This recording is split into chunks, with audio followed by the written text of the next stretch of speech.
Hello everyone, this is just your local news network. I'm John. And I'm Jennifer. Politicians are starting to panic as people stop giving softball questions and are challenging their behaviors and intelligence. Today, we'll be addressing how politicians can give satisfactory answers to protect themselves from scrutiny. So, we've been given a mock interview to recite. I'll be pretending to be the politician, and Jennifer will be playing the antagonist to the politician. Hello, politician. So, what's your name? What a great question. I believe that names are a great way to identify people. In fact, names have been in use for quite some time. Before I was born, in fact. I believe the success of this country definitely depends on the use of names. Wonderful. So, there's been some concern that you've been engaging in infidelity.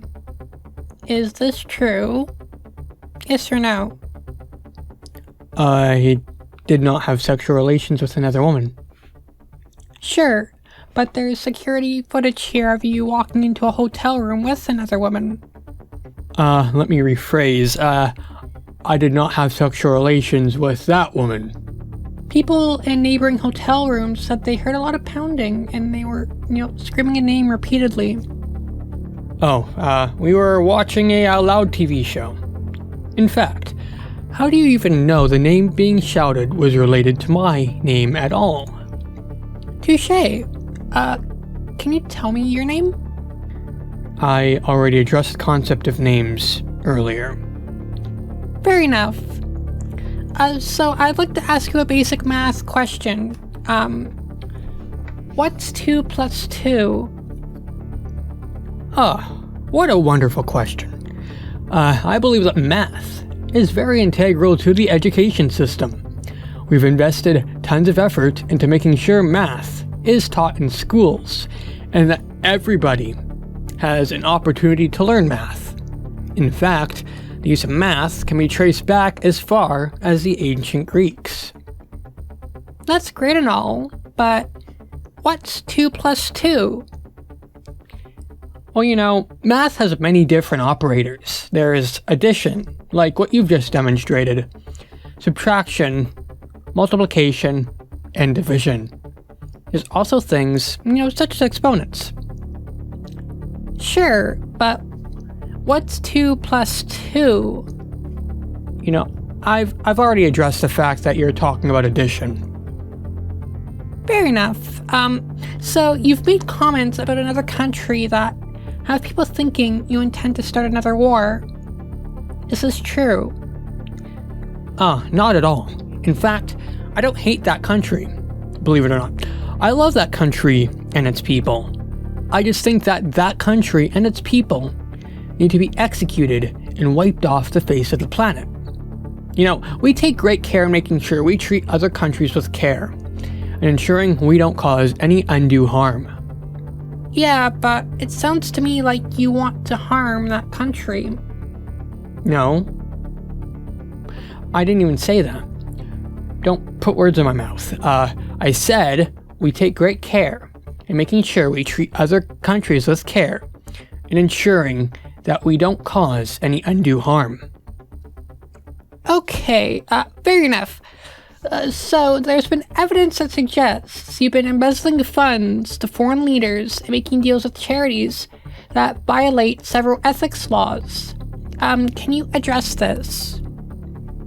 I've done no such thing. Sure, but there's plenty of evidence here to suggest... Yeah, hold that thought. Can we postpone this interview for a month or two? I need to shut down the government for roughly that same amount of time. Sure. Thank you. Okay, so we're just gonna pretend that the government has been shut down for a few months now. We're kind of off script at this point. Okay, now going back on script. Jennifer. Hey, nice to see you again. I don't believe I caught your name the last time in our last interview. Yeah, I addressed the concept of names in our last interview. Fair enough. So we're gonna pick up where we left off. primarily about some alleged ethics violations. Yeah, ethics violations are taken very seriously, and I am more than happy to talk with anyone about how ethics violations are wrong and bad. Sure, but we're talking about ethics violations you may have committed. Can you speak on this matter? Yes, I am happy. I'm more than happy to talk with anyone anyone who has concerns about ethics violations. Yes, but you're talking to me right now. Can you go into details about how people may have, discovered these ethics violations or, come to conclusions that have them alleging that you've committed these violations? Do you have any evidence that refutes the existing evidence that's been found?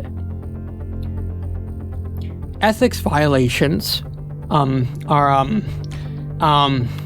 taken very seriously, and I am more than happy to talk with anyone about how ethics violations are wrong and bad.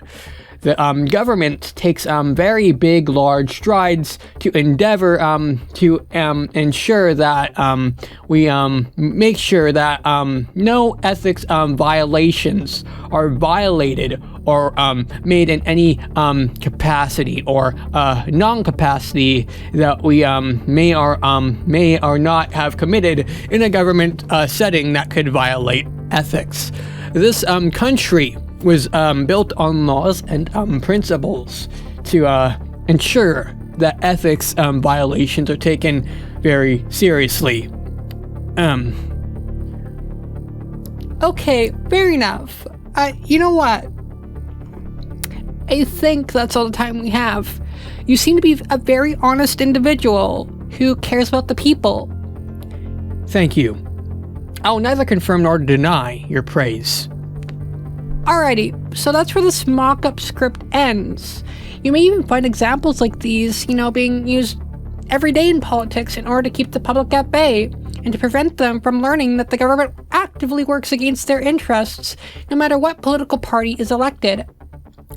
I sometimes wonder if all politicians are just paid actors who recite buzzwords and demographically directed language to be likable, without any actions that actually achieve what they talk about.